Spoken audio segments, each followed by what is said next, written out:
We're going to relate the idea of energy and wavelengths to different places that electrons can be around a atom. So we're going to use this because it's a good analogy, because I think people can think about light a little differently and have a better understanding of what that is.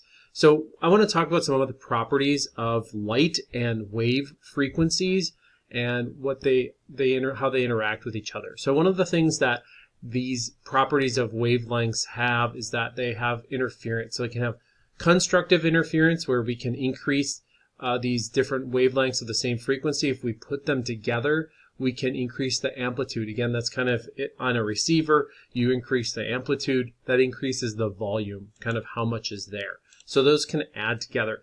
But we can also have destructive interference. And now you might have heard of, noise canceling headphones. This is the idea that basically you push out different white noise, and that will kind of interfere.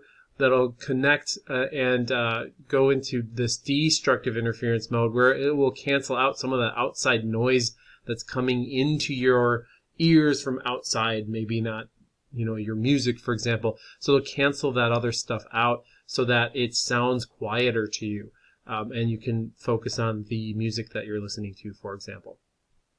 So two different types, constructive and destructive interference.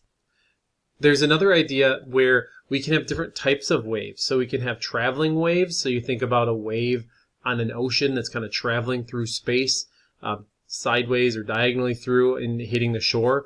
You can also have a standing wave, and the standing wave is what I want you to start thinking about and focusing on, because this is more like what we're looking at around an atom. Standing wave is something like a guitar string when it's plucked. So if you have a different length of string, right, you're going to have the node on the end where it's kind of tied on the top of the guitar, and then on the bottom where it's going to be connected to the bottom. And so you pluck that string, it has a certain frequency, you can hear that. And the nodes here are, now we have a low frequency, higher, higher, higher frequency. Those are different frequencies that the string might be vibrating on. So that higher energy if we have multiple vibrations within this node, lower energy if it's just one big waveform. So we're going to start thinking about this. And the way that we can do this, we have to do this three-dimensionally. We'll start two-dimensionally, right? This is a standing wave.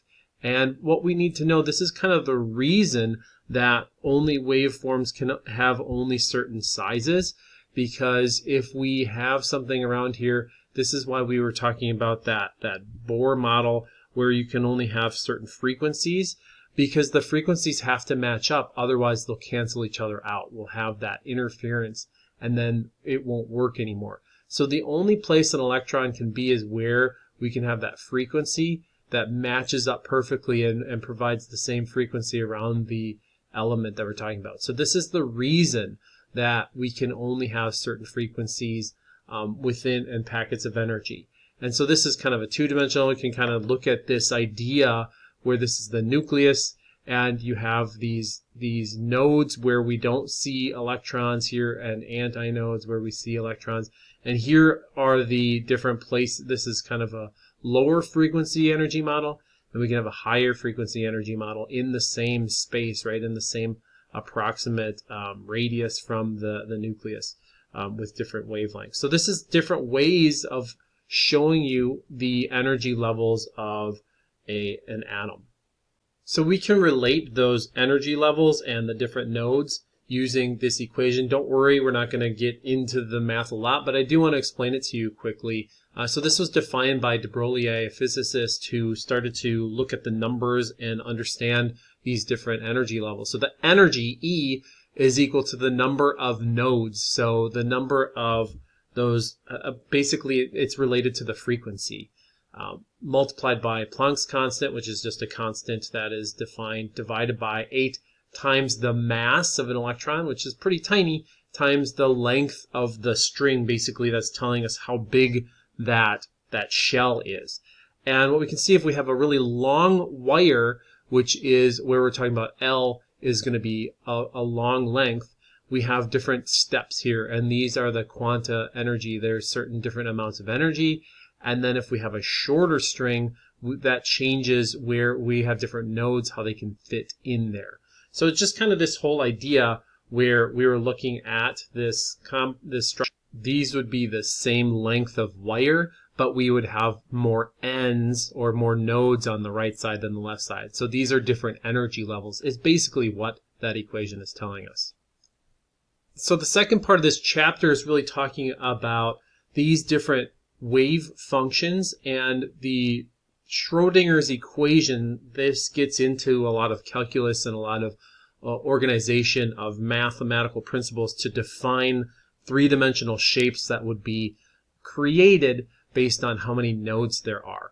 So we have wave functions that are called orbitals, and this is basically telling us the probability of where electrons would most likely to be found. So we have, again, the amplitude of that is going to be the probability, the increased probability, the higher the amplitude that we find those. Nodes are regions you can see up here where we will not find, so there will be a 0 probability of finding electrons. So you can see right in the middle of all of these in the blue line here, no electrons are going to be found in the middle of this element ever.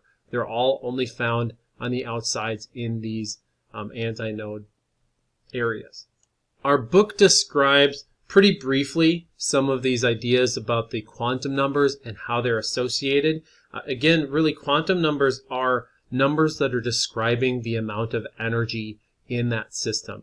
The principal quantum number, or N, N is the principal quantum number, and it describes the shell. So how far away from the nucleus that electron is going to be found. So we can keep increasing the length of that string or the shell size as we go from smaller to larger. That energy is increased. The secondary quantum number, that's going to tell us how many ends there are, or how many nodes there are. So if we have one node or two nodes, how much are we splitting that up? And as we increase that secondary quantum number, we increase the number of nodes and we increase the energy of that system. And finally, the magnetic quantum number, it is going to be basically the orientation of that element. And I'll show you more of that in a second here. But for example, if we have an X, Y, and Z plane in 3 dimensions, that is going to tell us which orientation those electrons are flowing in. Here's some fun math that we are not going to get into, but you can see that there are these 3 different variables that can be plugged in. These different numbers correspond to different variables for the principal quantum number, the secondary, the magnetic orientation. So those are all going to define the different shapes. And you can see the brighter, that's the higher amplitude, the more likely that's where you're going to see those electrons to be found in those spaces. So this will correspond to different shapes. You'll notice this is called an s orbital. This is a p orbital. Down here we have the d orbital and f orbital. So we have different types of orbitals based on these numbers that we're going to talk about in just a moment here. Again, this is just some of the more complex math we're not going to get into really much at all. So remember, the first principal quantum number is basically just the size, so the shell that it's in. The secondary quantum number is going to tell us about the shape. So there's an S, P, D, F, G, and H shape. We really only think about in terms of real chemistry. S, P, D, and F. G and H are really just theoretical orientations. We don't get to those formations. It's more mathematical. So S, P, D, and F are really the ones that we're going to be looking at. And really, S, P, D, those are the primary ones that most scientists or chemists will even do anything with with real elements. But you can see that these different quantum numbers look at the shape. So this is the shape. The S shape is like a sphere. It's a good way to remember that name. S is like a sphere. P is like a pin. And you can see the 3 different special orientations. This is the magnetic orientation number. So this is going to be, for example, in the Z plane, the Y plane, and the X plane, for example. And when there are 3 different orientations, you can combine them so you can have 3 different shapes. And then we go into the D orbital. You can see there are 1, 2, 3, 4, 5 different orientations. And then the F orbital has 7 different orientations. And then they can combine with each other. What you'll notice when we get into looking at these different quantum numbers and abilities, this sphere orientation can be in all of the different sizes, but it can also be in the smallest shell. But then once we have to build out a shell before we can add these more complex shapes. We can't be in that closest shell and add all these orbitals. They don't all fit. So we actually can only start to add these different shapes and orientations once we get to bigger and bigger shells. So this is going to be in the first shell. We'll see this one. We'll see this one in the first and second, but we can also then add the p orbital in the first and second shell. In the third shell, we can add the d orbital. We'll have all of these above it as well, but we can add this one. And then in the fourth shell, then we can do this. So we'll talk about this in a moment when we look at the periodic table and how these are organized. So those shapes are all important because they help us connect with where the electrons are found and how they're oriented around the nucleus. So if we look at electron configuration, this is kind of an accounting trick for where all of the electrons are within an element. And we can use this idea to help us list those and where they're at. So this is an example of an electron configuration. For nitrogen, in a ground state, so the lowest energy state for where the electrons are all found, this is how it is kind of organized. So this first number is going to be that principal quantum number. It's the shell. It's where that first set of electrons are found. It's in an s orbital, and each orbital for an s orbital can have 2 electrons in it. So 2 of electrons are in an internal shell inside that element, and then we go to a second shell. We can add another 2 electrons in that secondary shell, and then in the p orbital we can have up to 6 in the p orbital. Each shell can have 2, and then remember in the p orbital we have 3 different orientations, so we can have a total of 6. But nitrogen, that only has 7 different protons, and as a neutral compound, it's only going to have 7 electrons. So we have 2 electrons in the 1s orbital, 2 electrons in the 2s orbital, and 3 electrons in the 2p orbital. So 1, 2, 3, 4, 5, 6, 7 electrons. This is where they are found. We can also do this looking at orbital diagrams. So it's a way to represent this in terms of the energy involved and where the electrons are found. So this kind of helps us with the 1s. The s orbital is just one orientation, so it just has one spot for 2 electrons to fit in together. Here we have the 2s orbital. 2 electrons can be in that orientation.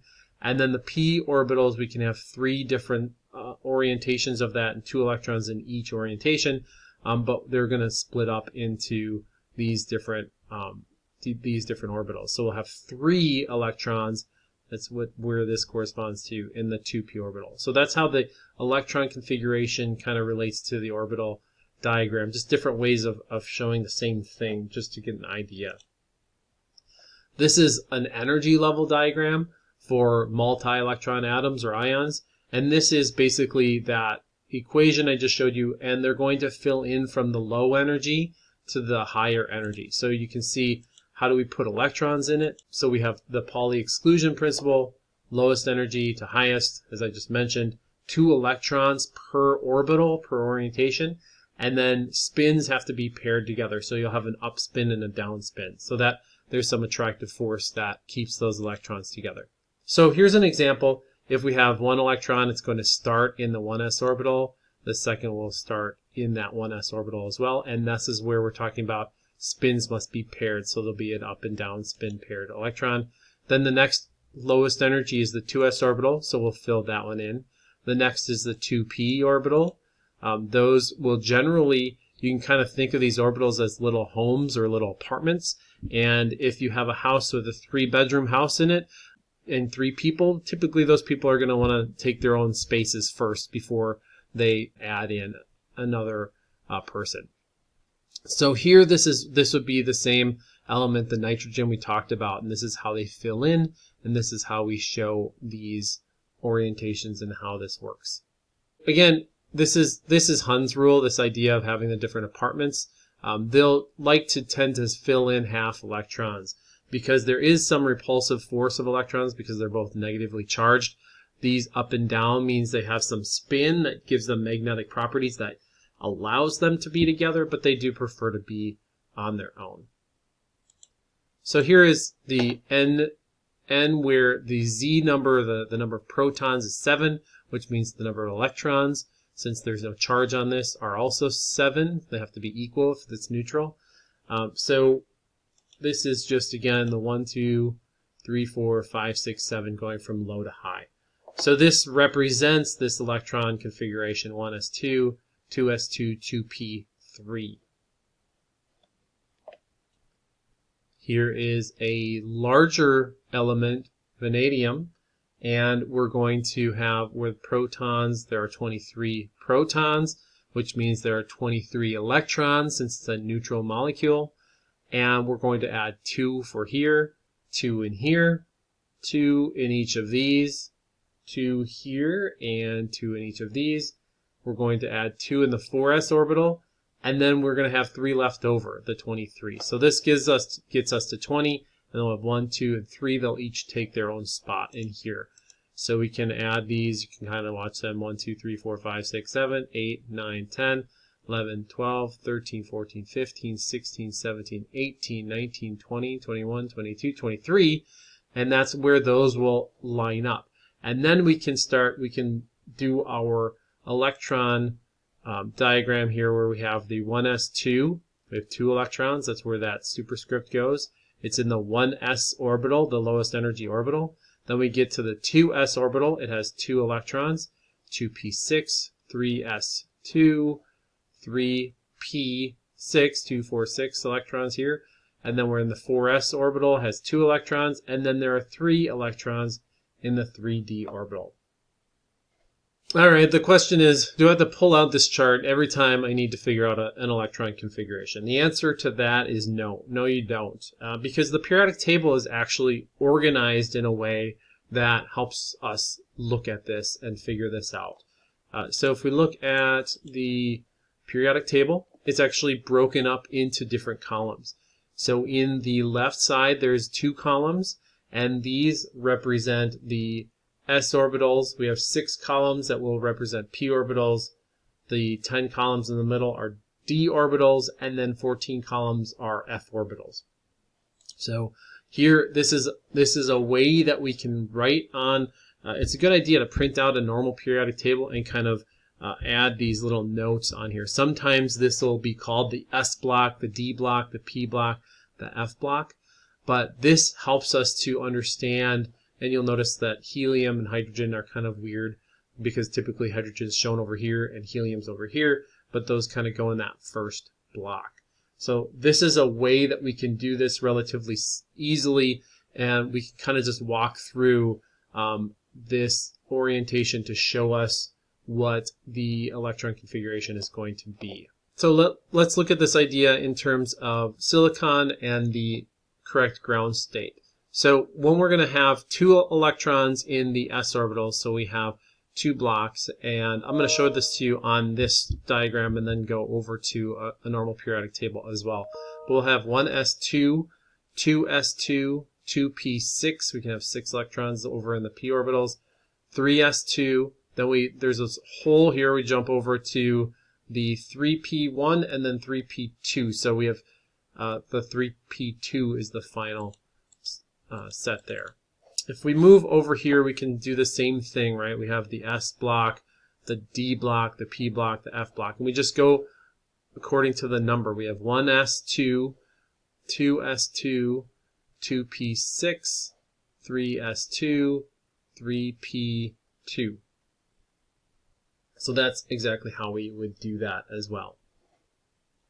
So I would like you to practice writing out the the ground state electron configuration for potassium, nickel, and lead, and the atomic numbers are given to you here on the right, and so you can find those.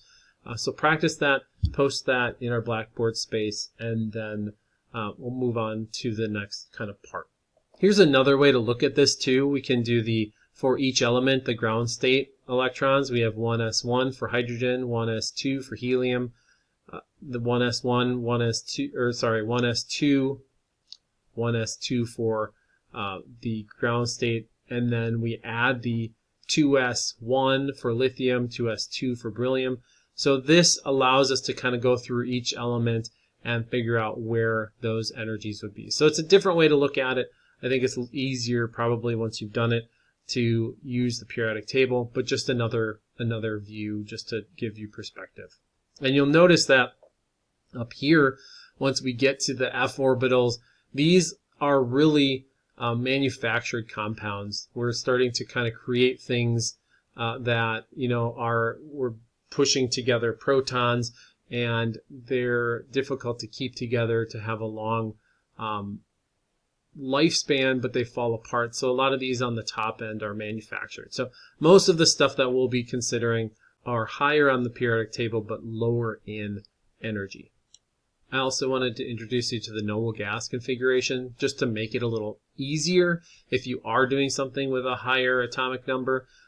For example, ruthenium, this we would basically put in the brackets the chromium, and it just says everything above it's the same. You'll notice that it starts to get repetitive after you keep doing them because the first set of the electron ground state configuration is always the same. So it's the same up to here, and then we're going to go to the 4D.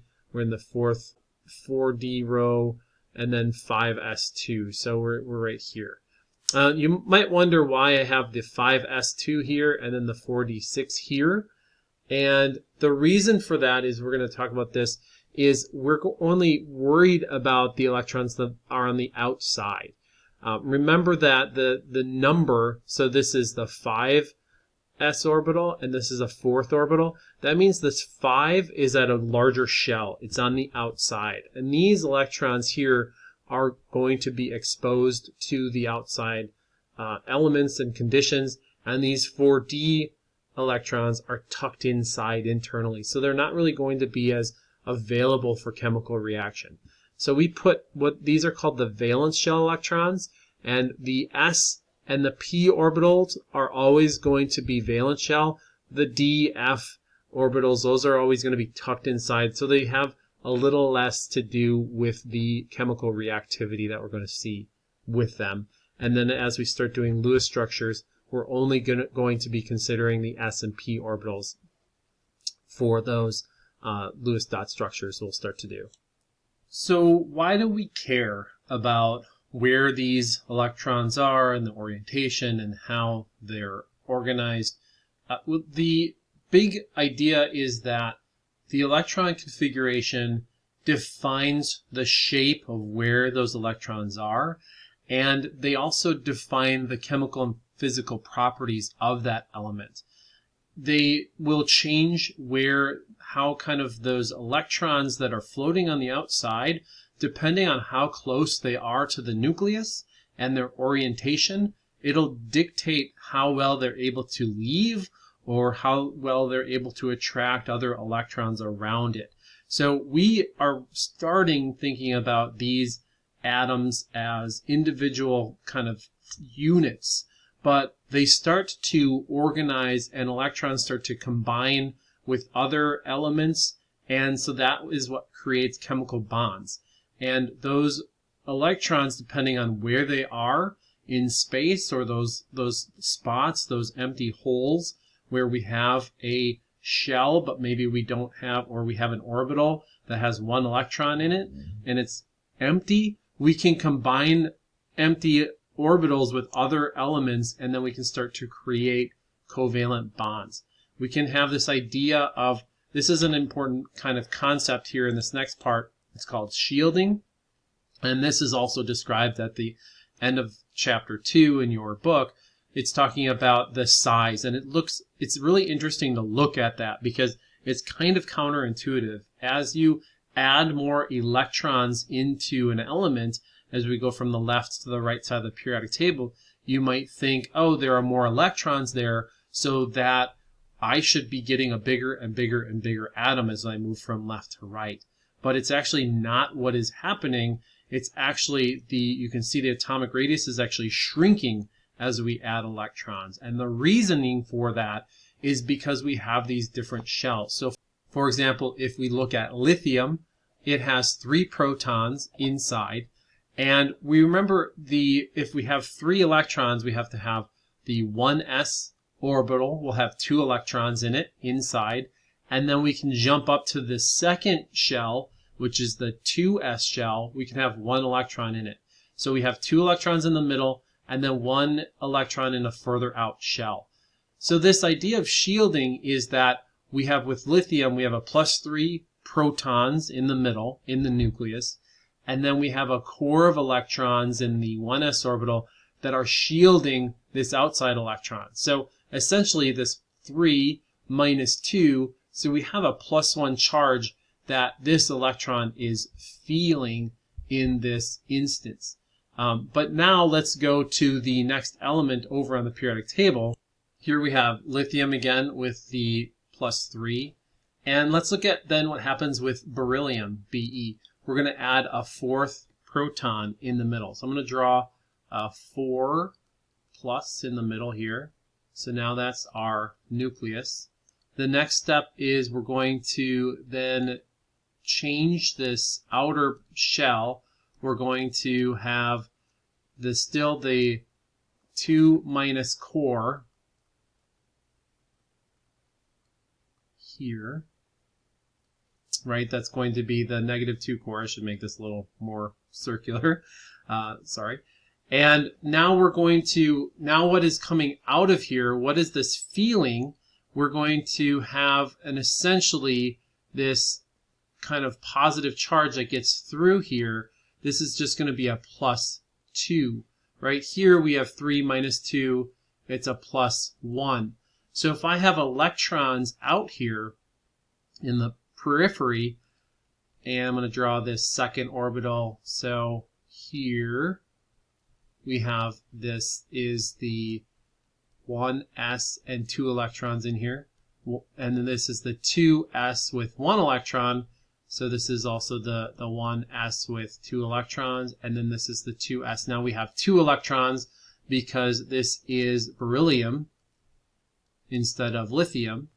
So these 2 electrons out here are feeling, electrons are feeling a +2 charge versus a +1 charge. Because this is a larger charge, the electrons are going to get pulled in towards the nucleus more.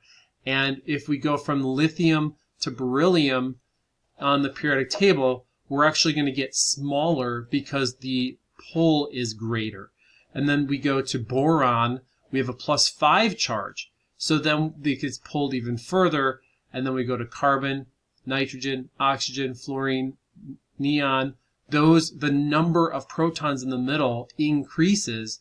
And this core here that's in the middle that's shielding is only shielding 2 of those protons. And then so we go from a +1 feel from this area to a +2. This is feeling a +3, +4, +5, +6, +7. So it's really getting smaller and smaller and smaller and getting more compact. So that's the idea of why we see that the periodic trend as it is. And then that changes where these electrons are as we go from left to right. Those electrons are being held tighter onto the element than they are on the left side. So this is typically also why we'll talk about these tend to be on the left side, tend to lose electrons and become positively charged. These on the right tend to gain electrons and become negatively charged. So we'll talk about that in the next chapter.